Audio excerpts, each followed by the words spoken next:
السلام علیکم ناظرین، آپ سے ایک چھوٹی سی ریکویسٹ ہے کہ ویڈیو کو ضرور اینڈ تک دیکھیں۔ ہم اتنی محنت سے آپ کے لیے ایسے اسپیشل سٹوریز بناتے ہیں، اور چینل کو ضرور سبسکرائب کیجیے گا۔ ویڈیو اچھی لگے تو ویڈیو کو لائک کر دیں، شکریہ۔ میں جس کا جھولا چاندی کا تھا، جس کا چمچ پلیٹ سونے کا تھا، چچوں کی آنکھ کا تارا تھی، سبھی کی پیاری، سبھی کی لاڈلی۔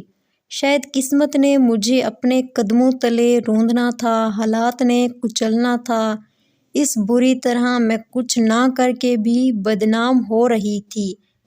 ایک طرف بابا سرکار مجھے نگلنا چاہتے تھے، ایک طرف 4 بچوں کی ماں بنا دی گئی تھی، ایک طرف سوتن تھی جس کے بارے کچھ کہہ نہیں سکتی تھی کہ اسے طلاق دی تھی ناظم نے یا نہیں، وہ بھی تویز دھاگوں جادو ٹونے والوں کے پاس گھوم رہی تھی میری تصویر لے کر۔ گھر والوں کو مفت کی ملازمہ ملی ہوئی تھی، یا یوں کہہ لیں کہ بے زبان جانور جس کے ساتھ جیسا چاہیں سلوک کر لیں، نہ کوئی پوچھنے والا، نہ کہنے سننے والا۔ رشتے دار تھے، سبھی باتیں کر رہے تھے کہ جنت گھر سے بھاگ گئی، اپنے سے دگنا بڑی عمر کے شخص کے ساتھ دولت کی لالچ میں اندھی ہو گئی تھی۔ اب کیا کر سکتی تھی، نہ گھر کی تھی نہ گھاٹ کی، سوچ لیا تھا اب جینا مرنا یہی ہے سسرال میں۔ ایک رات عبداللہ کا فیڈر بیڈ کے نیچے گر گیا، میں عبداللہ کا فیڈر اٹھانے جھکی تو میری جان جیسے میری آنکھوں میں آ گئی۔ اتنا بڑا گدھا دیکھا میں نے بیڈ کے نیچے، ایسا خوفناک منظر کہ دل ہی پھٹ جائے۔ میری چیخیں میرے گلے میں ہی پھنس گئی، جیسے اس منظر نے مجھے جکڑ لیا ہو۔ مجھے کوئی بھی دعا، کوئی آیت، کوئی صورت یاد نہیں آ رہی تھی کہ اچانک چلتے پنکھے کا پر ٹوٹ کر گرا تو میرے ہاتھ پاؤں چھوٹے۔ پنکھا چونکہ فل سپیڈ پر چل رہا تھا، پر ٹوٹ کر کبھی ایک دیوار سے ٹکراتا، کبھی دوسری دیوار سے ٹکراتا۔ بچے بھی وہیں کمرے میں تھے۔ ہم سب جھک گئے، سارا گھر جمع ہو گیا۔ رات جیسے کیسے کٹی۔ صبح فجر کے بعد بابا جی کی آمد ہوئی۔ بابا جی نے بتایا کہ ناظم کی پہلی بیوی یعنی میری سوتن نے مجھ پر شیطانی عمل کروایا ہے۔ یہ عمل بہت سخت ہے، اگر اس کا علاج نہ کیا گیا تو پورا گھر تباہ و برباد ہو جائے گا۔ بابا نے اتنا خوفناک منظر پیش کیا کہ سارا گھر پریشان ہو گیا۔ میری ساس نے بابا جی سے کہا کہ آپ ہی ہمارا سہارا ہیں، ہمیں اس تباہی سے بچائیں۔ بابا جی نے کہا کہ مجھے چلہ کرنا چاہیے، جس کے سلسلے میں مجھے جنت کو ساتھ لے جانا ہوگا۔ میری تو یہ سنتے ہی جان نکل گئی۔ میں نے سن رکھا تھا یا پڑھ رکھا تھا کہ چلہ 40 دن کا ہوتا ہے، تو مطلب 40 دن مجھے بابا کے ساتھ رہنا ہوگا۔ میں بابا کے ساتھ بھیج دی گئی، میں جو کانچ سی نازک سی لڑکی کرچی کرچی کر دی گئی، میں اس بابا کی حواس کی بھینٹ چڑھ گئی تھی۔ میری چیخ و پکار کسی نے نہیں سنی، میں ریزہ ریزہ ہو کر دی گئی تھی۔ میرے جسم کو چرس بھرے سرگنوں سے داغ کیا گیا، میرا نازک سر پر روند دیا گیا، خاک تھی خاک میں ملا دی گئی، کوئی میرا ماتم کرنے والا نہیں تھا۔ 3 دن مجھے اس بابا نے اپنی حواس کا غلام بنائے رکھا۔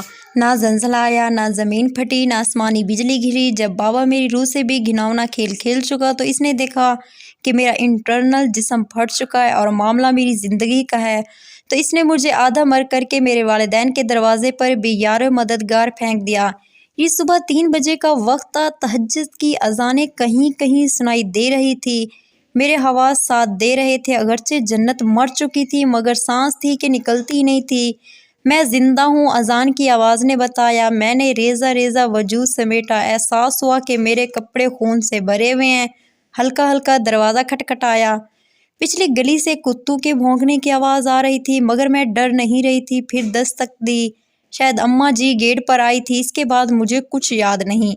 میری دادی رات بھر بے چین تھی، نیند نہیں آ رہی تھی، تقریباً سارا ہی گھر جاگ رہا تھا خوف اور دہشت سے، لیکن میری دادی کو گھبراہٹ بہت زیادہ تھی۔ میری دادی نے اس گھبراہٹ میں تہجد کا وضو کیا، لیکن انہیں لگا کوئی گیٹ پر ہے۔ میرے ابو بولے ہوا سے ہو رہا ہے، مگر اماں جی نہیں مانی، گیٹ کھول دیا۔ آگے مجھے پھٹے کپڑوں، خون سے لت پت حالت، ہونٹ پھٹا ہوا، کھلے بالوں، سوجے ہاتھ پاؤں، میری دادی کی چیخیں نکل گئی۔ امی ابو چاچو سب گیٹ کی طرف بھاگے اور مجھے گھر کے اندر لے گئے۔ میرے ابو سمجھ گئے میری حالت کو دیکھ کر مجھے میری بہن کے کپڑے پہنائے گئے اور ہسپتال لے گئے۔ ڈاکٹر نے ریپ کیس ڈکلیئر کر دیا اور پولیس کو بلانے کا کہا۔ میں مسلسل بے ہوش تھی۔ ڈاکٹرز کے مطابق مجھے مسلسل کئی روز جنسی زیادتی کی گئی تھی۔ ابو نے میرا نکاح نامہ دکھایا۔ کچھ لیڈی ڈاکٹر اچھی تھی۔ ڈاکٹر نے مجھے اپنی ذاتی کلینک شفٹ کروایا اور مجھے ٹریٹمنٹ دی۔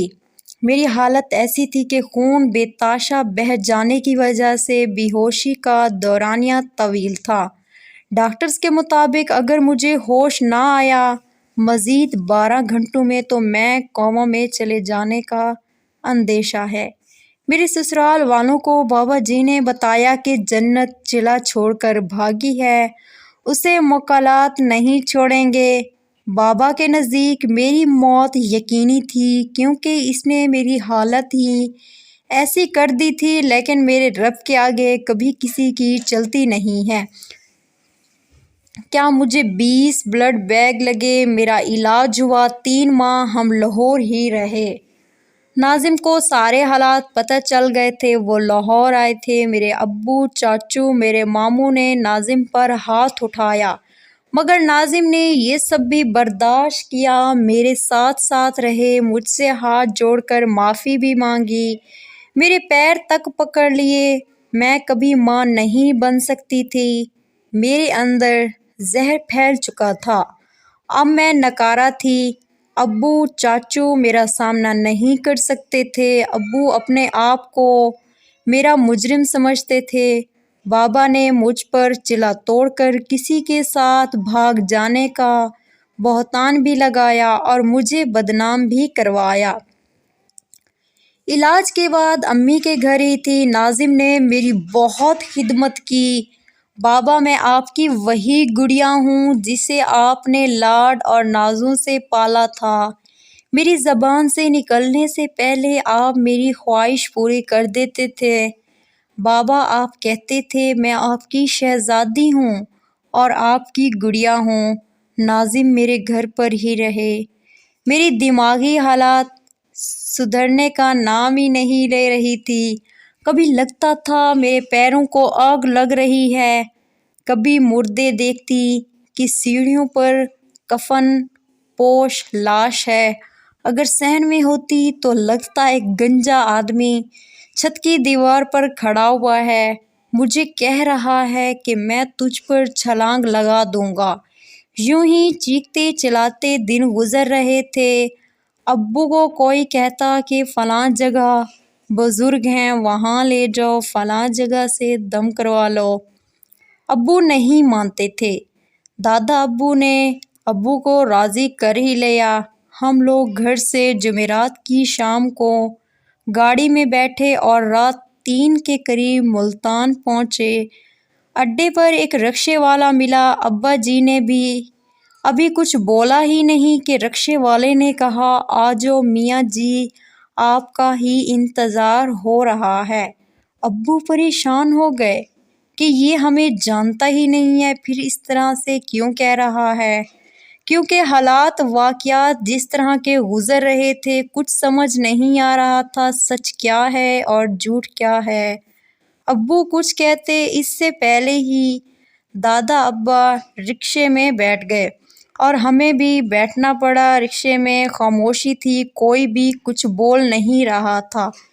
تقریباً آدھے گھنٹے بعد ہم کسی دربار پہ تھے۔ یہ کون سا دربار تھا، کس کا دربار تھا، ہمیں کچھ بھی نہیں پتا تھا۔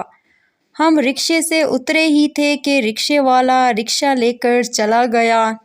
کوئی پیسے، کوئی بھاؤ تو کچھ بھی نہیں لیا۔ ہم اللہ کا نام لے کر دربار میں داخل ہوئے۔ ایک طرف ایک آدمی چلتا ہوا ہماری طرف آیا۔ دادا جی نے کہا کہ ہم مسافر ہیں۔ آدمی بولا کہ سرکار نے آپ کے لیے خصوصی انتظام کیا ہے، پہلے وضو کر لیں، پھر فاتحہ خوانی کر لیں، میں کھانے کا انتظام کرواتا ہوں۔ آدمی چلا گیا۔ پھر ہم ایک بہت بڑے کمرے میں گئے۔ وہاں کسی بزرگ کی قبر تھی، بلکہ 3 چھوٹی بڑی قبریں تھیں۔ میں بچپن سے سنتی آ رہی تھی کہ قبروں پر جانا گناہ ہے، عورت قبر پر جائے تو مردے کو عورت ننگی نظر آتی ہے۔ میں جب رو رو کر تھک گئی تبھی ہمیں پیچھے سے آواز آئی، کھانا کھا لیجئے۔ ابو نے بے ساختہ کہا، ہم لنگر تناول نہیں فرماتے۔ آنے والے نے مسکرا کر کہا، لنگر نہیں ہے، کھانا خادم نے خود بنایا ہے، ہو سکتا ہے بچی کے لیے شفا ہو۔ یہ سوچ تھی میرے دماغ میں کوندی کہ اسے کیسے پتہ چلا کہ دادا جی، ابو اور میں ہم میں سے کون بیمار ہے۔ بے ساختہ میرے منہ سے نکلا، مجھے کھانا کھانا ہے، بھوک لگی ہے۔ پھر میں جلدی جلدی کھانا کھانے لگی۔ کھانا کھانے کے دوران مجھے الٹیاں لگنے لگی، اتنی الٹیاں کہ پوری رات ہی الٹیاں ہی لگی رہی۔ میرے ابو دادا سے ناراض ہوئے کہ میں نے منع بھی کیا تھا کہ ہمیں کہیں بھی نہیں جانا، کسی بھی دربار میں نہیں چلنا، دوبارہ ہمیں گھر چلے جانا چاہیے۔ وہاں مجھے ایک گلاس پانی کا ملا، وہ میں نے پیا تو میری جان میں جان آ گئی۔ پھر کہا گیا کہ اب تم ٹھیک ہو، سارے شیطانی اثرات تم سے دور ہو گئے ہیں، جو نقصان تمہارا ہو چکا ہے وہ تو کوئی ذی روح پورا نہیں کر سکتی، مگر یاد رکھنا کہ اللہ جو کرتا ہے بہتر کرتا ہے۔ ناظم انسان برا نہیں ہے، یہ سب یوں ہی ہونا تھا جیسے ہوا تمہارے ساتھ، لیکن اللہ اپنے بندوں کو آزماتا ہے، صبر کا دامن مت چھوڑنا۔ یہ 2 لڈو ناظم کو بھی کھلا دینا، سب ٹھیک ہو جائے گا۔ میرے درد کو شفا مل رہی تھی، مجھے آرام آ رہا تھا، میرے زخموں کو سکون مل رہا تھا، ورنہ مجھے لگ رہا تھا کہ میں گل سڑ گئی ہوں۔ مجھے نماز پڑھے زمانہ گزر گیا تھا، مجھے تو قرآن، نماز، دعا یاد ہی نہیں تھی۔ مجھے دوبارہ سے سب یاد آنے لگا۔ آیت الکرسی باطل کو توڑتی تھی اور مجھے بھلا دی گئی۔ مجھے بابے نے اپنی گندگی گھول کر پلا دی تھی اور اس وقت وہ سب میرے اندر سے نکل گیا تھا۔ میں واپس آ گئی۔ ابو نے ناظم سے کہا، وہ میرے لیے تب تک کوئی بھی فیصلہ نہیں کریں گے جب تک میری بیٹی بالکل بھی ٹھیک نہیں ہو جاتی۔ میرے ابو بھی جانتے تھے، سمجھتے تھے کہ اگر ناظم سے انہی حالات میں طلاق لی جائے، جب میں ماں بن نہیں سکتی اور میری بدنامی بھی ہو چکی ہے، میرا ریپ ہوا ہے، پھر مجھ سے دوبارہ کون شادی کرے گا؟ اور یہ بھی بہتان کہ میں نے ناظم کے ساتھ بھاگ کر شادی کی ہے۔ 16-17 سال کی عمر میں نے کیا کیا نہیں دیکھا تھا۔ میری عزت، میری معصومیت، میرا بچپن سبھی تو برباد ہو گیا تھا۔ آخر ناظم نے ابو سے کہا کہ میں جنت کو لے جانا چاہتا ہوں یہاں سے۔ ابو پہلے تو غصے میں آ گئے، اور اب کیا مار ہی ڈالو گے میری بیٹی کو؟ اور پھر دوبارہ سے ناظم کو گھر سے نکال دیا۔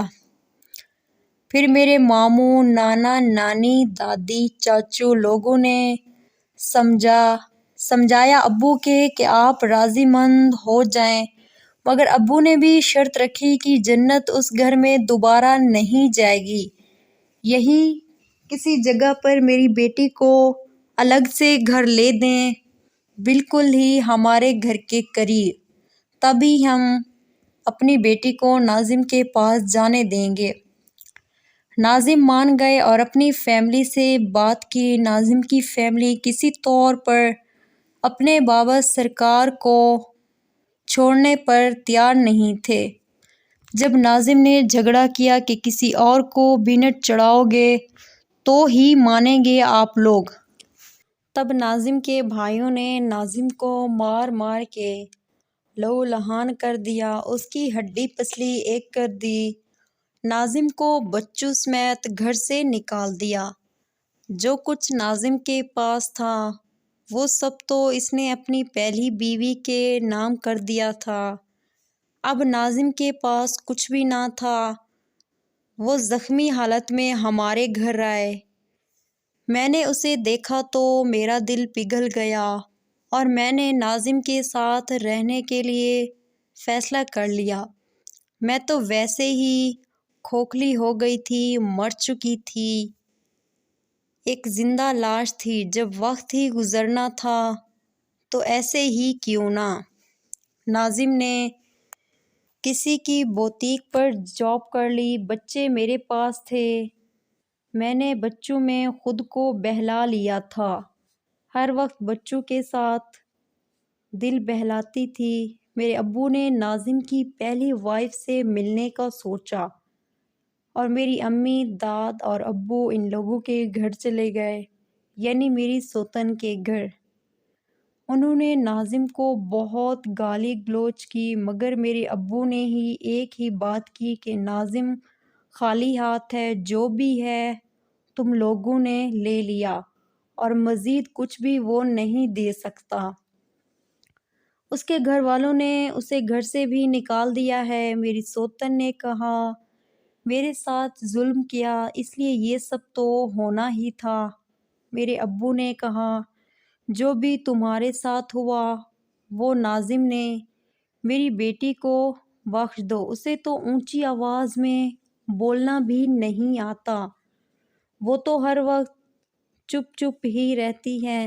ناظم کی وائف نے کہا ٹھیک ہے، لیکن میری ایک شرط ہے، ناظم میرے ساتھ ایک بچے کا ایگریمنٹ کر لے، میں کیس واپس لے لیتی ہوں، شرافت سے ایک بچہ مجھے دے دے۔ ابو نے کہا ٹھیک ہے، میں ناظم سے بات کروں گا۔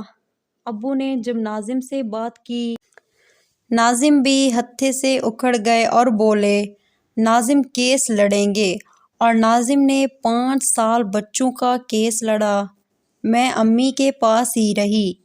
بچوں کا کیس ناظم نے بھی ڈٹ کے لڑا اور شگفتہ میری سوتن نے بھی ڈٹ کے لڑا۔ میں کہیں کھو گئی تھی، ابو امی سبھی میرے آنسو صاف کرتے کرتے تھک گئے تھے۔ آخر کار ناظم یہ کیس جیت گئے تھے۔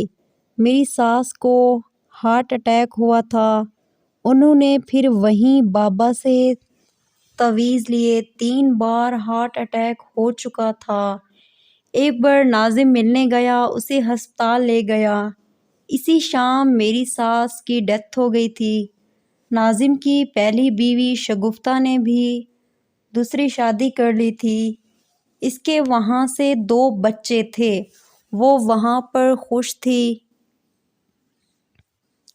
اور اب میں اور ناظم الگ گھر میں رہ رہے ہیں۔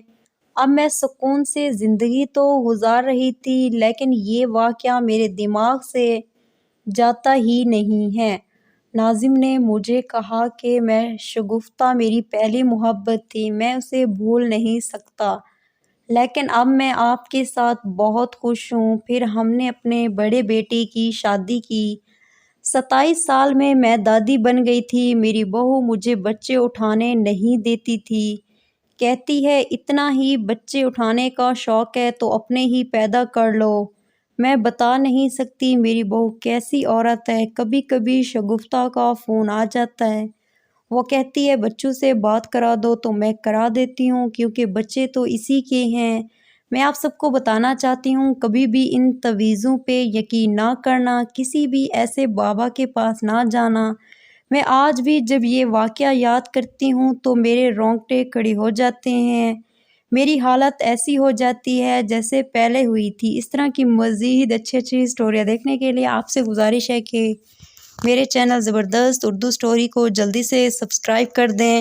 شکریہ۔